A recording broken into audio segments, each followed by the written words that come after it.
What's up, everyone?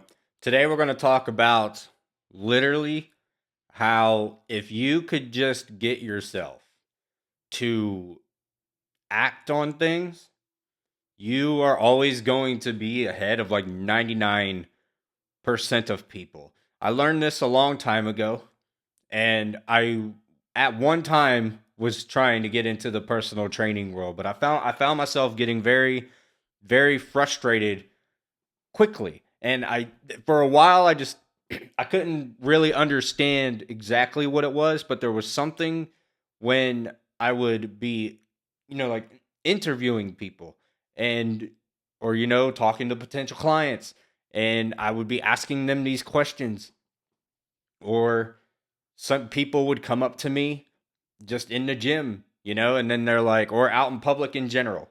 And and then they're like, "Man, what do you do? What do you do? How do you look like that? Like, what are you taking?"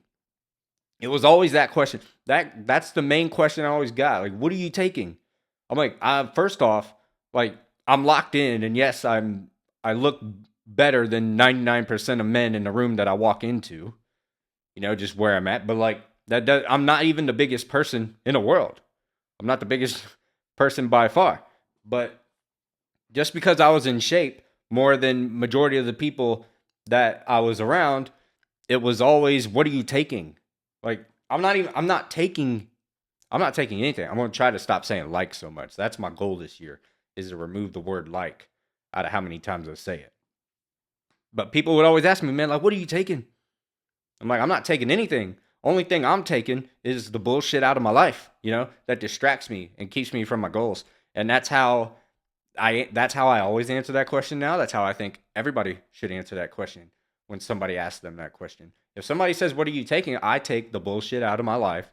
I take the bullshit out that is not going to get me closer to my goals. And one of the biggest one is just the ability to act. You need to stay locked in. If you can just stay on task and be consistent, you'll be ahead of everybody else. And this is how I pretty much can eliminate anybody from my life that I don't need to be around. In terms, with my boys, who stay locked in, who stay training all the time. They are consistent. They don't eat bullshit. They understand that food is more than just pleasure, because the problem is everybody eats for pleasure, and then when they want to lose weight, they want to still eat for pleasure, but they, don't want to eat for fuel. They still want it to be pleasurable, and that's just not how, that's just not how it works. And unfortunately, you know, whoever the power that may be made calories, the better it tastes, the worse it is for you. I don't know why it works that way, but over time, as you eat clean, when you start eating like trash, it just is, you feel like ass, and then it makes you not want to do it. But I didn't even go over what I was going to say. So the one way, I disqualify people from my life and from my friend group, or just people that ask me for advice in general. When somebody says, "Oh, dude, what are you doing to be in shape like that?" What, like, I'm trying to work out, I'm trying to lose weight, because I get excited when people ask these questions. I'm like, "Yeah, man," because I want everybody to succeed. I want everybody to be healthy. The reason I got into fitness is because I almost went into a diabetic coma when I was 16, and I almost died. It was a horrible experience. It was diabetic ketoacidosis. I would never wish that condition on anybody. It's the worst thing in the world. I still, I've had a couple of medical scares in my life, but that easily was the worst one by far, and I would never wish that pain on anybody. But that's my why. That's why I keep going. But anyway, when people say, "Dude, what are you doing?" I immediately, first thing I say is, "Well, I went to the gym 6, 7 days a week for about 6 years. And then about year six is when I really got everything down, and I was, really locked in. And then I noticed, I was starting to hit my peak form. And then now, about 5 years after that, I stayed consistent. I've seen a very minimal percentage gain per year, as it, because just if you're natural, you just at one point you hit like your peak where your body like It's just your genetics were meant to be, and then it's very small after that. But that doesn't mean you need to stop. That doesn't mean it's over. I mean, you need to keep going. You need to maintain it. And the second I blurt out, it took 6 years for me to really hit peak form. And then after I say that, I watch them. I watch what they do. 9 times out of 10, they get this look in their face. Okay, they go from being excited, like they're about to find the secret, to getting lean. They think, oh man, this guy's gonna give me the sauce. He's gonna tell me this, and everything's gonna be good. No, the second you say that, their face is gonna change. They're gonna go from like excited. They're gonna be like, oh, and then they say oh, and then usually it's followed up with, oh man, I ain't got the kind of time for that, or man, that's too long. I ain't trying to do all that, or that just sounds like a sacrifice, that I'm not willing to make. Okay, well, that's fine. If you're not willing to make that sacrifice, that's fine. But you better be willing to be average and look like shit and be fat. I'm gonna just be honest. I'm not afraid to say it no more. You either are okay and with being fat, and the reason why, there's so many fat people in the world is because it's easier to be fat. It's easier to be fat. It's easier to feel bad about being fat than it is to do the work.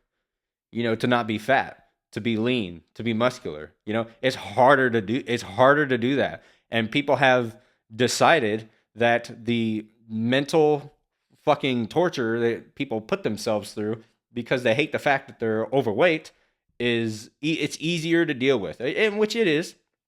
It is. It's easier to deal with, trying to cope with the fact that you're a fat piece of shit than it is to do the work consistently 6 days a week for years on end, or 7 days a week, depending on how locked in you're in. And then, I tell people, I'm like, I stopped eating garbage. And when you tell people that, and then the few people that I was talking to, and I'm like, man, I eat this, I eat that, I do this, I do that. They make it like a week, and they're like, man, I just got home, or man, I left work, and I really wasn't. I didn't feel like cooking, so I stopped at McDonald's, and I fucked up, and then since I ate at McDonald's, I felt like well, fuck it, I ruined it, so I might as well keep doing it, anyway, and then it becomes this compounding, just fall of failure, and that's another problem that people have is people. They don't have the willpower to fuck up and then get back on track. Because I'm not gonna act like I ain't never fucked up. I fuck up all the time, except for dieting now. Because now I'm just at a point. Because I used to do cheat meals a lot, and then cheat days where I was eating like 8,000 calories. Stupid shit. I was eating boxes of cereal, ice cream, everything under the book, because YouTube was always giving me these eating challenge videos. But I'm not blaming YouTube. I'm just saying that I was watching that at the time, and it influenced me, and it made me want to do the same shit. But I don't really do that no more. Very rarely do I actually ever cheat on my diet. The most cheating I do is eating out, like Chipotle or something. Like I never eat fast food. I never eat anything fried. I refuse. I would rather just wait another hour or two to get home and cook my food than I would to eat trash. Because now, just where I'm at, I eat clean so often. When I eat bad food, I genuinely feel like ass, and it's not worth it to me. And I make the trade off now, like maybe a couple times a year, usually on special occasions. The only time I really cheat on my diet anymore is like Thanksgiving, Christmas, things of that nature, to where like I just want to have fun with the family or whatever. But other than that, I don't really go off the path of eating anymore. But you go over this with people, and then they don't want to make that sacrifice either, because they want their food to taste good. Well, here's a life hack for you. You can make clean food taste great too. I use a lot of 0-calorie substitutes for everything to make it taste good. I use sugar-free barbecue sauce, sugar-free ketchup, if you want to use ketchup, just sugar-free versions of condiments and sodas, and just sweeteners in general make your oatmeal taste better, or just make anything taste better. And some people aren't willing to make that sacrifice. It tastes artificial. Okay, Or no, the diet version of pizza, or the diet version of eating baked chicken instead of fried chicken. It doesn't taste as good, which is true. I'm not gonna lie to you. Of course, it has more calories in it. That's how it works. But what you really need to focus on is, what if you could have a diet where it's like 40 to 50% as good as how you've been eating, but it means you get to lose weight and feel better about yourself? Is that not worth it to you? And the amount of people that would look me straight in the eyes and say, no, like it's not worth it, then you're just going to be stuck where you are. And then they get mad, and then they're like, well, why would you say that? Because it's true. No, you don't have the discipline. You need discipline. You need discipline to get anywhere, to do anything. And eating, and especially in today's world, because everything is kind of just, pushed as seeking pleasure. And you need to always be doing anything for pleasure. It's never for advancement in your personal goals. It's always about pleasure, and everything's advertised to you that way.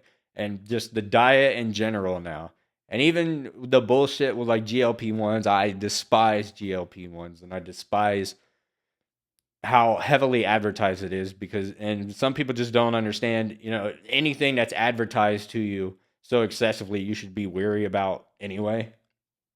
And GLP-1s is convincing people, that they're doing this all themselves. Oh my God, it's the greatest thing in the world. But they're losing bone density.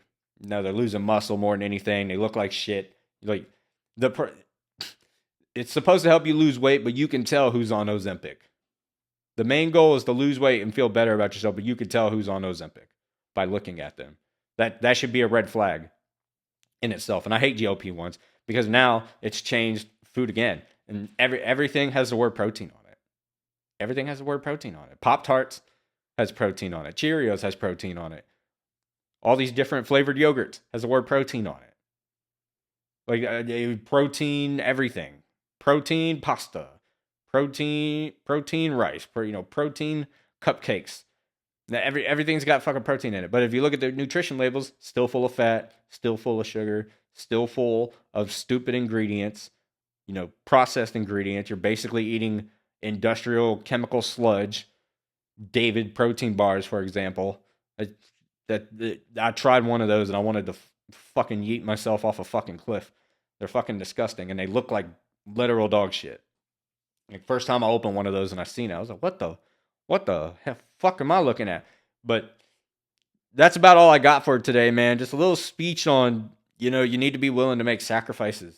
And if you want to be better than just 99% of the population, as long as you're willing to just do those simple things, because they are simple. Everybody tries to make them not simple, but they really are. As long as you're willing to do that, man, you're going to be ahead of almost everybody, that you come across. But for some reason, people just aren't willing to do that. But with that being said, I'm going to end the video now. Got a couple more things I need to do. I'm going to go hit the gym. You guys need to go hit the gym too.